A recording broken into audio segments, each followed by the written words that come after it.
Stillness, presence, embodiment, wisdom. Welcome to my channel. Emotions.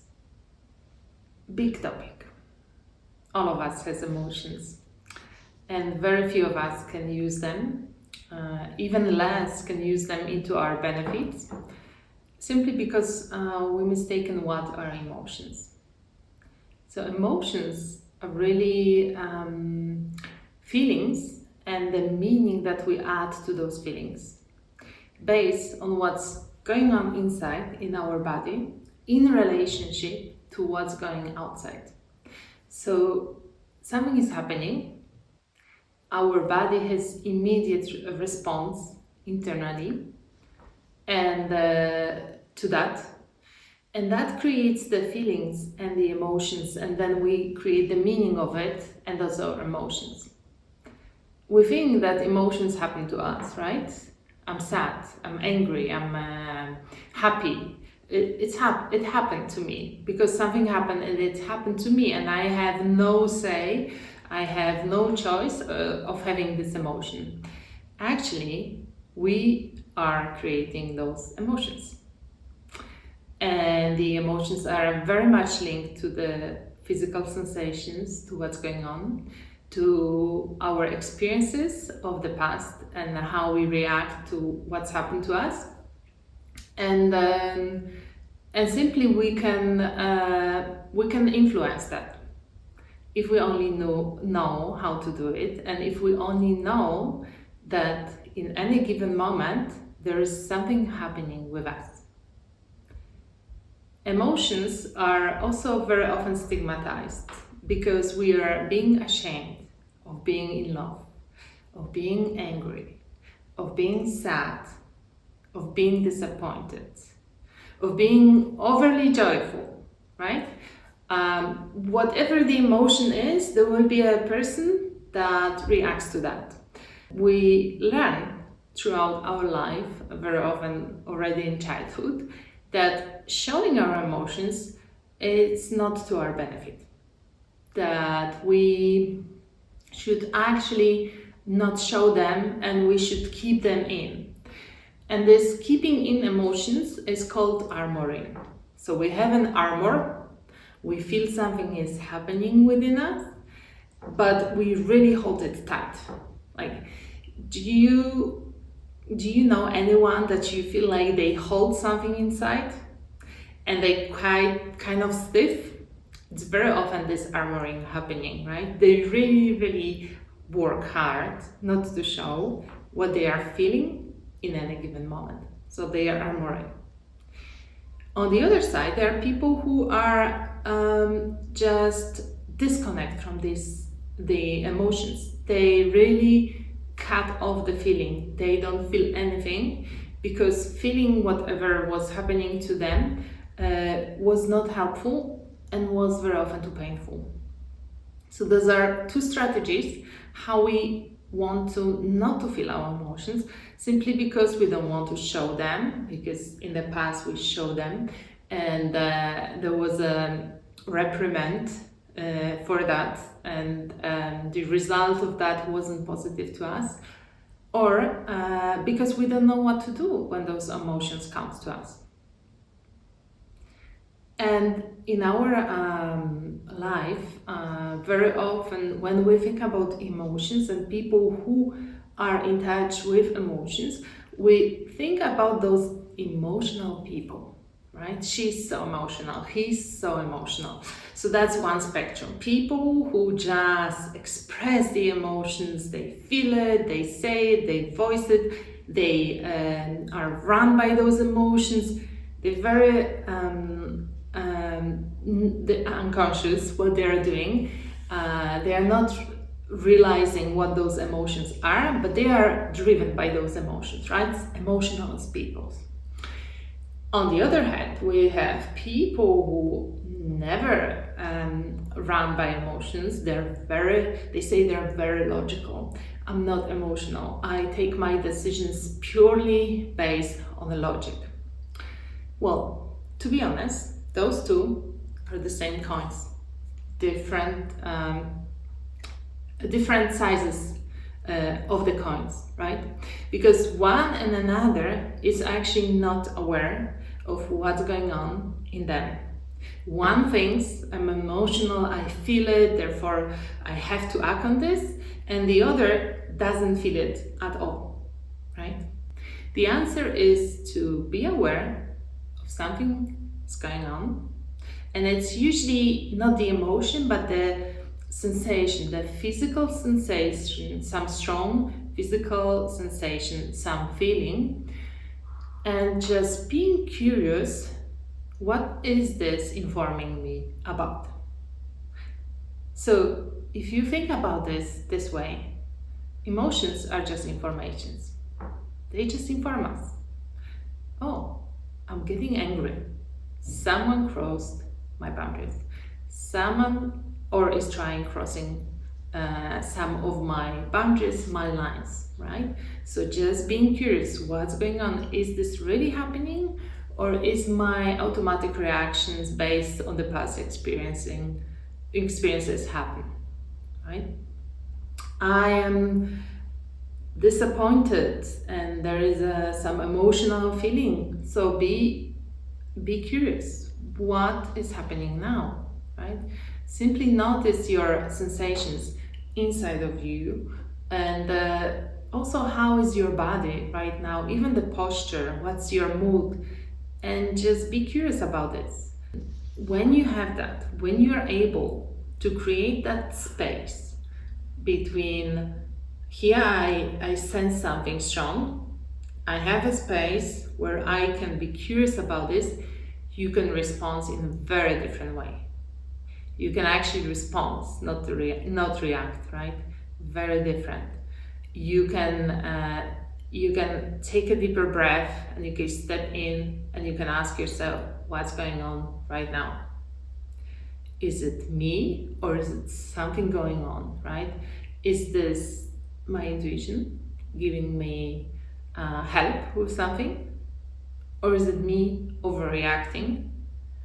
And just simply keep noticing those moments, because when you are aware, your body will learn that maybe you don't need to react in this way, or maybe it's right? And you will learn by contrast. So, which means that every time if someone speaks louder, you think it's a danger, and maybe if you start noticing and you're able to be curious, why is this person speaking louder right now?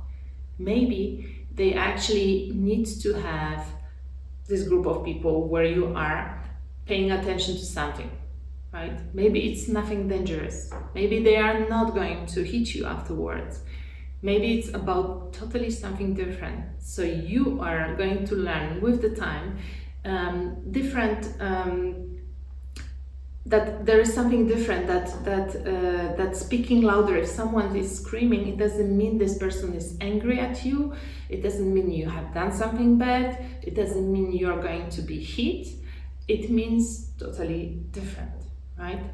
So really paying attention to the strong feelings, there is the clue, and be curious about what is going on within me, what's going on outside. One thing about the emotion that is really useful to know and remember is that they are being created by us based on what we keep repeating. And we keep strengthening same reaction in our brains. So if you don't break this cycle, if you don't notice that is something going on and you don't pay attention to your body, the emotional reaction in a given situation will be always the same and will be very strong. So in order to break that cycle, so that those emotions are not really running you, you really have to go to your body. You really have to start noticing what is going on in your body, noticing the sensations, which means notice the temperature of your body. Are you hot Are you warm? Are you freezing? What's going on in your body, right? Notice any movement. Do you feel like something is going on when you have this strong feeling, strong emotion? Where is something going on, right? Do you feel like you are contracted, like you're open? Do you feel like something is painful, something is pressing you from outside, inside? And all of that really helps you to be present in any given moment. And when you start being present, you can simply, you will notice, and the moment also that you are able to name what you feel and the emotion, that I am disappointed, that I am sad, that I am angry, that I am scared.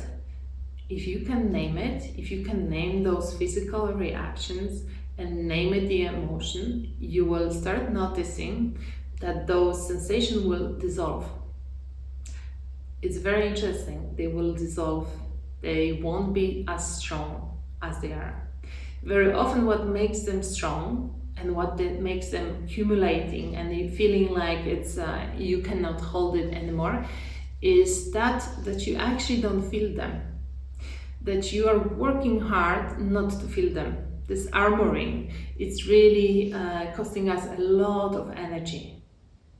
And the armoring sometimes leads to that we build this dam, right, where the water should not go through, and it costs us all in all energy. And at some point, you will just burst out with all the emotions you have. So for that not to happen, you simply take one brick or make one hole and allow this to flow. And that means I name what that brick is. I say that my heart rate becomes faster. I say that I noticed I feel warm or even maybe heat in my belly. I feel like I need to lean forward. I feel like I'm on my toes rather than on my heel all the time, right? Simply that. Notice that, name it, name the mood or the emotion, maybe it's anger, and it's going to reduce. So that's the one way you can really work with the emotions. And that also means that your brain starts to create different connotations and different understanding when those things are happening that actually is not dangerous and you don't have to be angry. And so you start breaking the cycle of something. And to really change that, to change the meaning you are giving to different feelings in your to change the meaning that you're giving to different feelings, it's possible, and it requires repetition and it requires practice, but it's possible because emotions are not happening to us. Emotions are created by us, and we have a say in that. We just need to notice. One emotion that I really want to talk about is anger. I feel like there is such a big stigma of being angry, especially for women. Angry woman, right? It's not really nice to be tagged as you're angry woman, right? And then you become angry at yourself because you are angry. And in the first place, you are angry because someone crossed your boundaries, right? But you are not allowed to be angry because girls, nice girls, don't be angry, right? We are taught that nice girls are nice. And actually, what does do to us as women is that we allow others to cross our boundaries without knowing it, without able to name it, without able to label it, and without being able to actually say stop. You are too close. You said too much. You disrespected me. You crossed my boundaries. So anger, next time anger comes, really feel it and be curious what's going on. Who is crossing which boundary of yours? What's happening inside?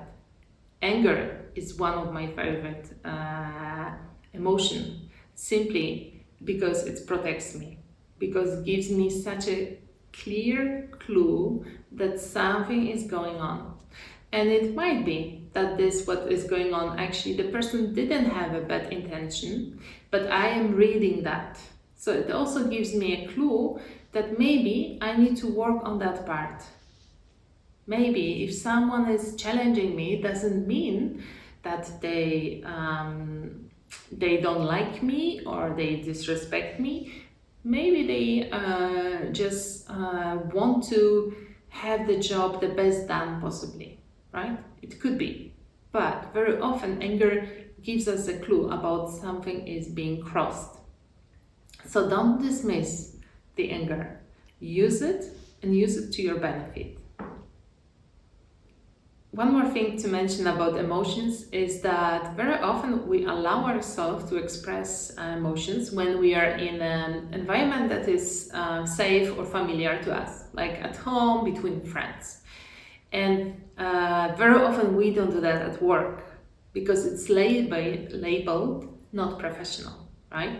It's not professional to be sad, disappointed, angry, too happy, too excited.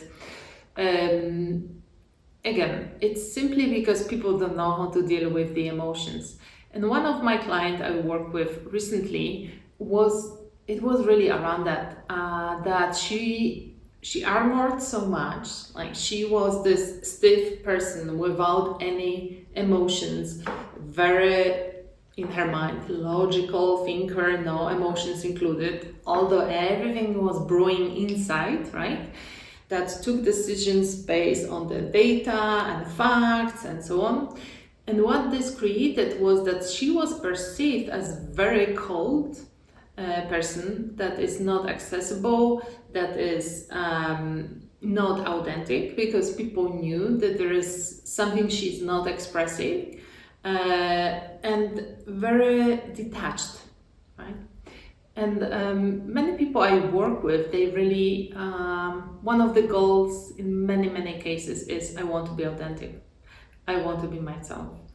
And as long as you are not connected to your emotions and you are not able to express them, you won't be.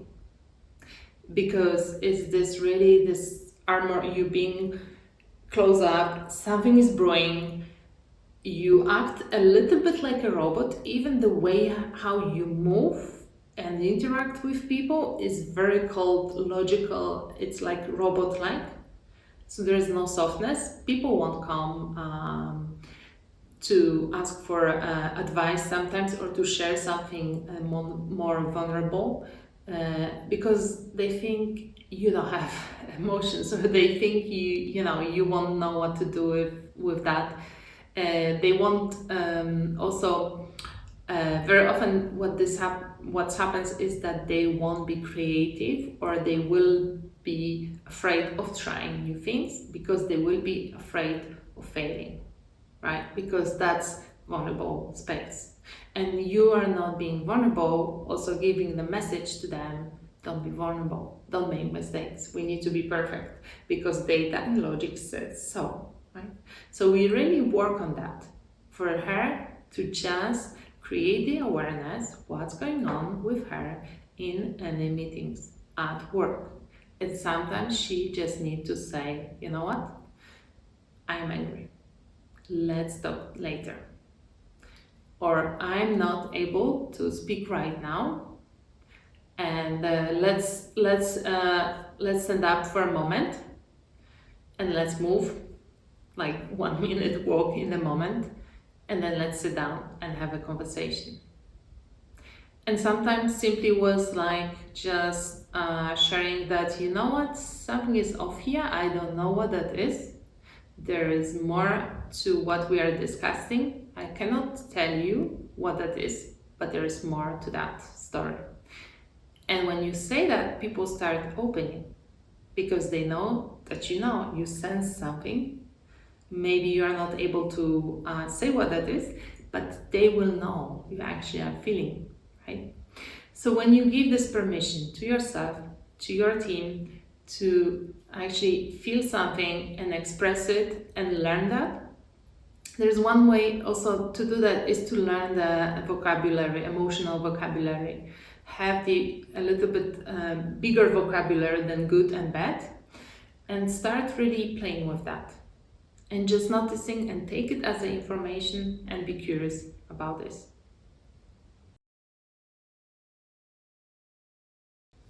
So we are going to do a short practice of how to work with and notice actually your emotions.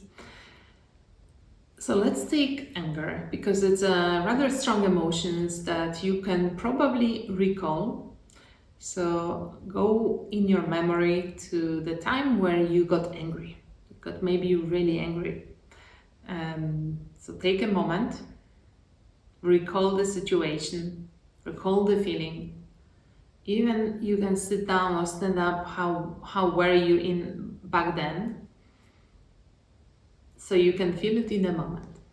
And once you have it, when you were angry, just quickly notice where is the strong emotion in your body. What calls you immediately in your body? And just check, it's usually probably something in either your belly area, solar plexus, maybe something in the chest. Check your shoulders, throat, jaw. Simply notice where is the strongest emotions. Once you have it, is there any movement?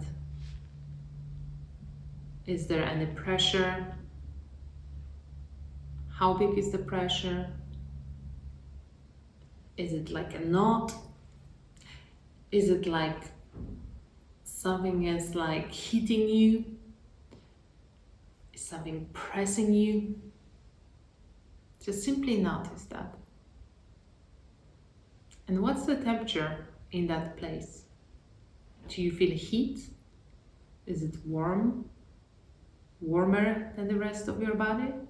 Or is the opposite? It's rather colder.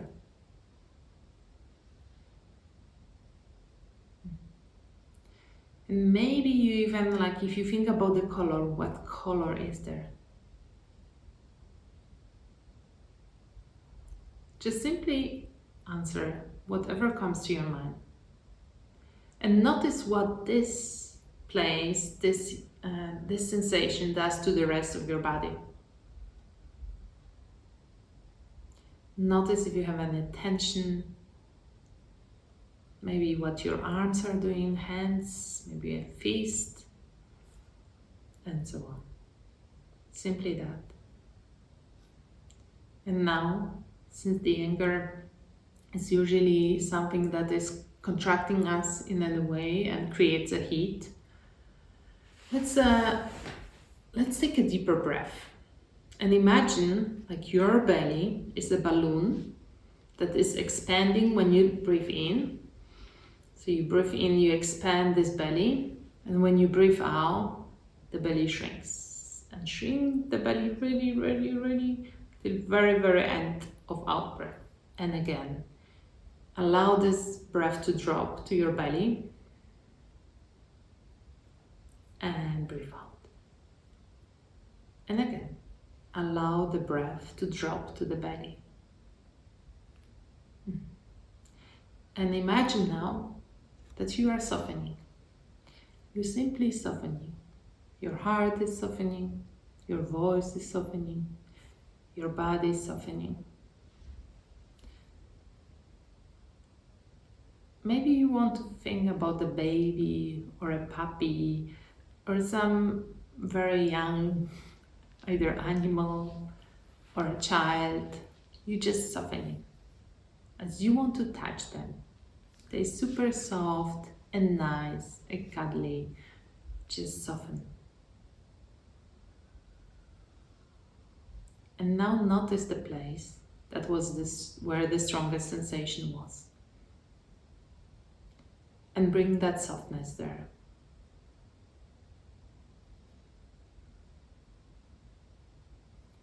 And maybe you imagine that the breath that was in your belly goes into that place, and with each breath it softens. And a little bit more. Just allow it to soften.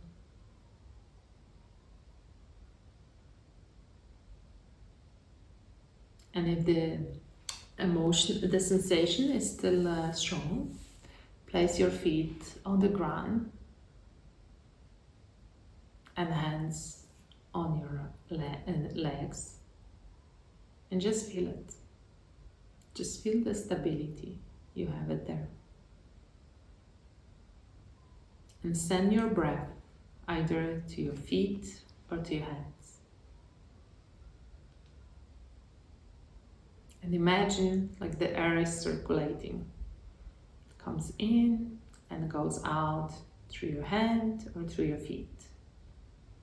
In and out. In and out.